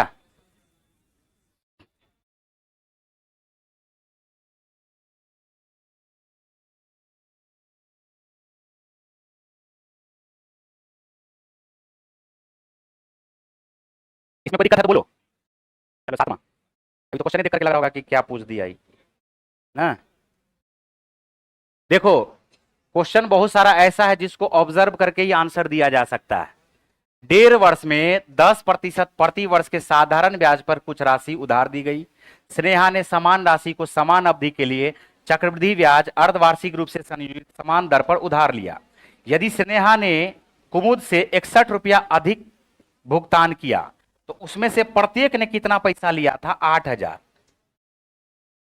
8,000 कितना, देखो कैसे 10% का 10% का आधा वर्ष में क्या हो जाएगा, जल्दी बोलो कितना परसेंट, 5%। बात पे ध्यान देना, टाइम हमारे पास क्या है 1.5 वर्ष। 1.5 वर्ष में कितना बार आएगा, 3 बार आएगा हाफ ईयर, कितना बार आएगा। तो यहां पर ध्यान से सुनो, हमने कहा कि रेट ऑफ इंटरेस्ट हमारे पास क्या है 1/20। रेट ऑफ इंटरेस्ट 5% है, जिसको हम लोग क्या लिख सकते हैं 1/20। तो एक हाफ ईयर में यानी एक कंपाउंडिंग ईयर में ये 20 से क्या बन जाएगा 21, 20 से क्या बनेगा। तो यहां पर 3 कंपाउंडिंग ईयर है, तो 3 कंपाउंडिंग ईयर में 20 का क्यूब करोगे क्या, 21 का क्यूब करोगे क्या, 20 का क्यूब क्या होगा 8,000 और 21 का क्यूब क्या होगा 9261, यही ना होगा जी। ये हमारे पास 1261 जो आ रहा है, क्या यही सीआई है क्या, 1261 जो आ रहा है यही क्या है सीआई। लेकिन हमें एसआई भी निकालना पड़ेगा इसी 8,000 का। 5% के दर से ये हमारे पास 3 हाफ ईयर में 5 दिया तो 15% लगेगा एसआई। तो एसआई 15 अठे 120, क्या 1200 रुपया आएगा क्या, और सीआई क्या आया है 1261 रुपया। क्वेश्चन में बोला दोनों का जो अंतर है वो 61 है, तो 1261 में से 1200 को घटाओगे तो 61 आएगा। ये अभी हम इसको चूंकि रेशियो में निकाल रहे हैं तो रुपया में नहीं लिखते हैं, ये रेशियो में निकल रहा है हमारा अभी। तो 61 यूनिट बराबर लिखोगे 61 रुपया के। तो बताओ 1 यूनिट बराबर 1 रुपया के। तो बताओ 8,000 यूनिट बराबर, प्रिंसिपल पूछ रहा था ना, आंसर आ गया 8,000। और ये एक गो में होता है 8,000 9261, 8,000 और 9261, अंतर जो आता है सिर्फ एक में ही आता है। दूसरा भी तरीका बताते, लिख लो इसको।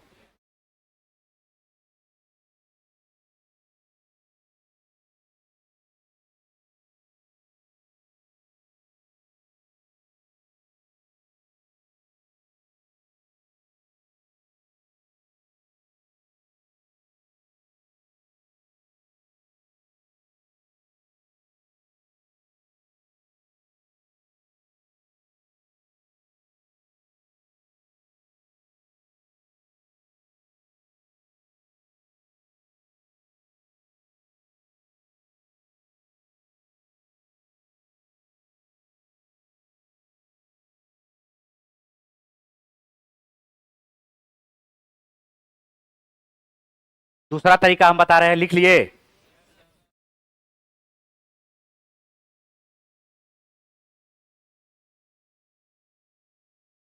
देखो यहां पर बोर्ड की तरफ, इस पे ध्यान दो, जो अभी लिख रहे हैं इस पॉइंट पे ध्यान देना। देखो टाइम अगर 2 वर्ष रहेगा, टाइम कितना वर्ष रहेगा, 2 वर्ष। रेट ऑफ इंटरेस्ट दिया रहेगा 1/E, क्या दिया रहेगा, 1/E। जैसे 5% बराबर 1 के बट्टे में 20 आया, 10% बराबर 1/10, 12.5% बराबर 1/8। तो इस टाइप का जितना भी आएगा उसके लिए क्वेश्चन बहुत आसान हो जाता है। ध्यान से सुनो, सीआई और एसआई का जो अंतर लोगे, सीआई और एसआई का अंतर, अगर टाइम 2 वर्ष है तो लिखोगे 1 यूनिट। कितना यूनिट, 1 यूनिट। जबकि प्रिंसिपल जो होगा मूलधन, वो हो जाएगा ए का स्क्वायर। मूलधन क्या हो जाएगा, ए का स्क्वायर। टाइम अगर 3 वर्ष रहेगा और रेट ऑफ इंटरेस्ट ऐसा रहेगा कि ये 1/A हो, तो सीआई और एसआई का जो अंतर आएगा वह हमारे पास आएगा 3A+1, 3A+1। जबकि प्रिंसिपल जो होगा वो हमारा होगा ए का क्यूब, ए का क्यूब। अब इस पॉइंट को याद रखने से फायदा क्या होगा, यहां पर देखो क्वेश्चन, 10% बराबर है, 10% का आधा करोगे तो 5% पर हाफ ईयर। तो रेट ऑफ इंटरेस्ट हमारे पास है 5%, जिसको हम लोग लिख सकते हैं 1/20। टाइम हमारे पास है 1.5 वर्ष, जिसको हम लोग लिख सकते हैं 3 हाफ ईयर। कितना हाफ ईयर, 3 हाफ ईयर। ठीक है, यहां से हमने कहा कि सीआई और एसआई का अंतर दिया हुआ है, हमसे प्रिंसिपल पूछ रहा है क्या होगा। तो सीआई और एसआई का अंतर 3 वर्ष के लिए कैसे निकालते हैं, 3A+1। तो 20 को किससे गुना करोगे, 3 से। ए की जगह पे 20 है ना, तो 20 दिया 60, 60 1 61, ये हो गया 61 यूनिट।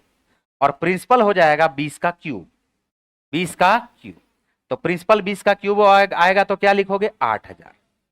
अब हम यहां से बोलेंगे ये जो 61 यूनिट है ये दिया हुआ 61 रुपया के बराबर। क्वेश्चन में बोला है अंतर है 61 रुपया, तो 61 यूनिट बराबर 61 के, तो 1 यूनिट बराबर 1 रुपया के, 8000 यूनिट बराबर 8000 रुपया के। यही हमारा उत्तर हो जाएगा 8000 रुपया, ऑप्शन नंबर डी। लेकिन ये कब होगा, जब इसको याद रखोगे। अब अभी पढ़े फिर भूल गए थोड़ा देर में, फिर आ गया क्वेश्चन तो फिर से याद दिलाना पड़ेगा। 20 बार याद करोगे तब याद दिलाते फिर कैसे बनेगा इसे। लिखो इसको,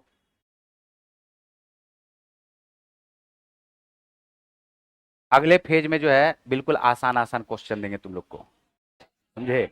हाँ, पढ़ने वाला विद्यार्थी जो है बहुत कम है, 10%। बाकी 90% भीड़ भाड़ है। उसको जो है सीधा सीधा उसको समझ में नहीं है, उसको समझना नहीं है।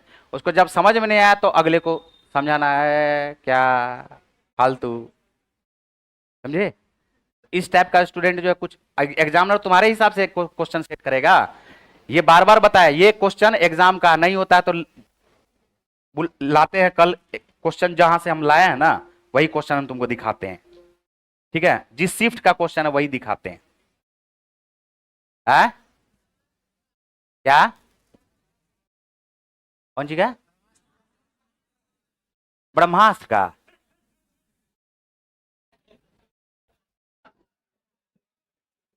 ब्रह्मास्त्र तो ब्रह्मास्त्र का भी नहीं है, ब्रह्मास्त्र भी प्रीवियस ईयर का क्वेश्चन है, बात समझे। प्रीवियस ईयर का क्वेश्चन का कलेक्शन है और ये भी प्रीवियस ईयर का ही क्वेश्चन है। हुआ जी। अब फोटो खींच रहा है आधा घंटा के बाद, चलो देखो बाद में खींचना फोटो। साल में समान ब्याज की दर 24,000 रुपये की मूल राशि पर चक्रवृद्धि ब्याज साधारण ब्याज के बीच का अंतर 60 रुपया है। ब्याज की दर ज्ञात करें। देख के बोल देंगे 5%, देख करके बोल सकते हैं 5%, लेकिन अब इसके पीछे का प्रोसेस पता ही नहीं रहेगा तो बोलोगे कैसे हो गया, कहां से आ गया, ये भी भारी लगेगा। देखो समझाते हैं, बात पे ध्यान दो। 4% है रेट ऑफ इंटरेस्ट, तो effective rate of compound interest क्या होगा, जल्दी बोलो, 2 वर्ष में। जब यही नहीं पता रहेगा तो कहां से आएगा, बताओ। सीआई और एसआई का अंतर ये होता है 4 दूनी 8, 4 चौका 16। अंतर क्या आएगा, 0.16%। 5% रहेगा तो क्या लिखोगे, 5 5 10, 5 बचे 25, तो अंतर क्या आएगा, जल्दी बोलो। 6% रहेगा तो 6 6 12, 6 6 के अंतर बोलो जल्दी। अब हम इसको मिटा देते, इसको देख करके ये निकाल लिए ना अंतर। अब हम इसको मिटा देते, देखो यहां पर मान के चलो कि हम इसको मिटा दिए, बात पे ध्यान देना। अंतर आया 0.16, तो 0.16 को देखते हुए तुरंत दिमाग में आ जाना चाहिए 7 का स्क्वायर है ये। किसका स्क्वायर है? अब जिसका दिमाग खराब होगा उसी के दिमाग में आएगा 7 का स्क्वायर है। बोलो किसका स्क्वायर है ये? तो बोलेंगे रेट ऑफ इंटरेस्ट 4%। अरे बोलो जल्दी। 0.25 जैसे आएगा दिमाग में पता चल गया 15 का स्क्वायर है। किसका? 5 का। 36 देख करके 7 पता चल गया। अंतर कितना है? कितना में? गुना 6 चौका 1/4 का मतलब जल्दी बोलो 0.25% होगा ना जी। किसका? 4 का। उत्तर आ गया 5%। नहीं आ गया? लिखो जल्दी से।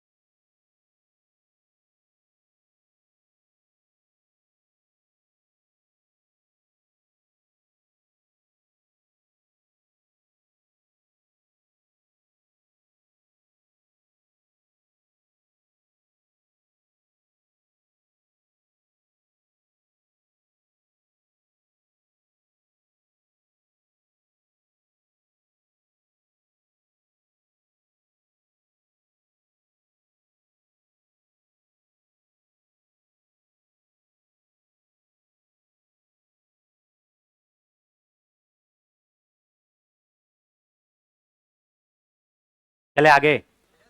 अगला क्वेश्चन देखो 9वां नंबर। 2 वर्ष के लिए कितना परसेंट है? 12.5% के दर से चक्रवृद्धि ब्याज है 6800। क्या है? 6800। 12.5% का फ्रैक्शन में वैल्यू जल्दी बोलो। 1/1 वर्ष में 8 से क्या होगा? तो बताओ 2 वर्ष में क्या होगा? 8 8 9 9 में कितना अंतर आया? क्या यही ना CI है? तो 17 बराबर 6800। 17 बराबर 6800। 1 यूनिट बराबर 400। हमसे पूछा जा रहा बताइए प्रिंसिपल क्या है? 64 यूनिट बराबर 64 गुना 400। 64 चौका 256। उत्तर आ गया 25,600। लिखो।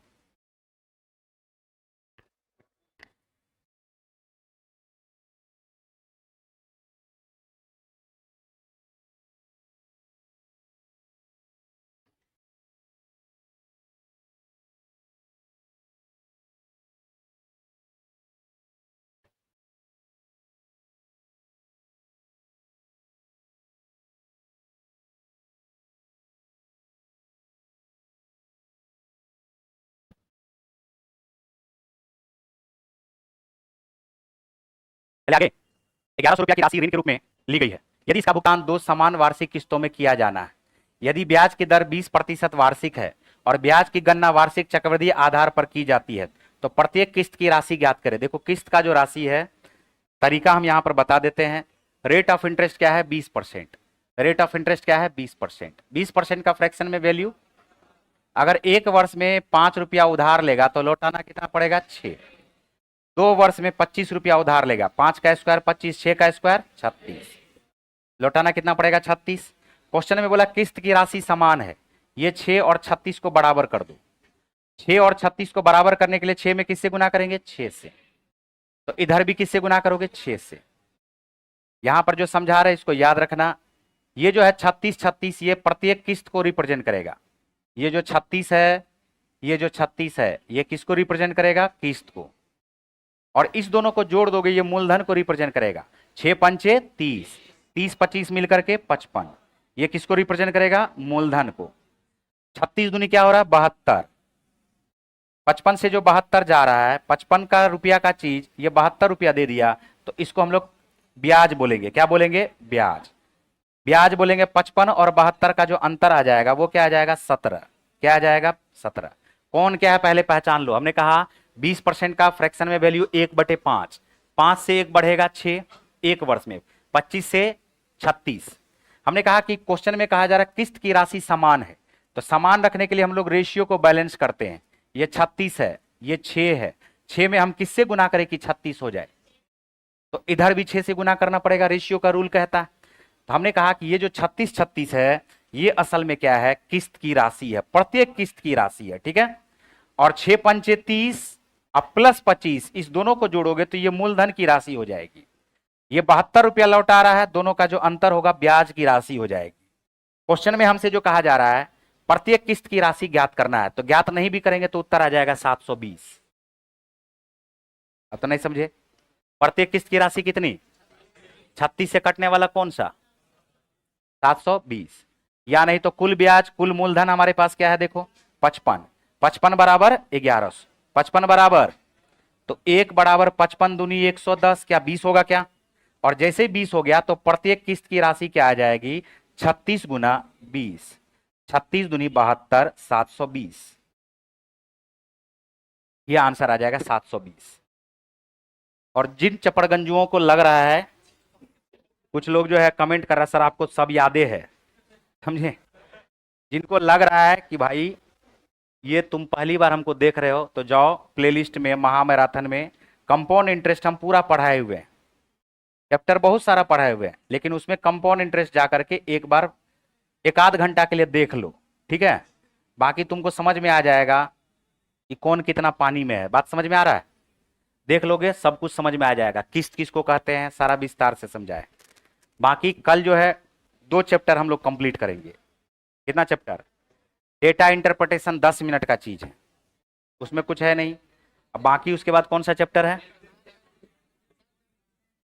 क्या है? कोऑर्डिनेट। अच्छा, जो पहली बार नाम सुने हो कोऑर्डिनेट ज्योमेट्री का, वो बिल्कुल क्लास नहीं करना है, पहला नंबर, ठीक है।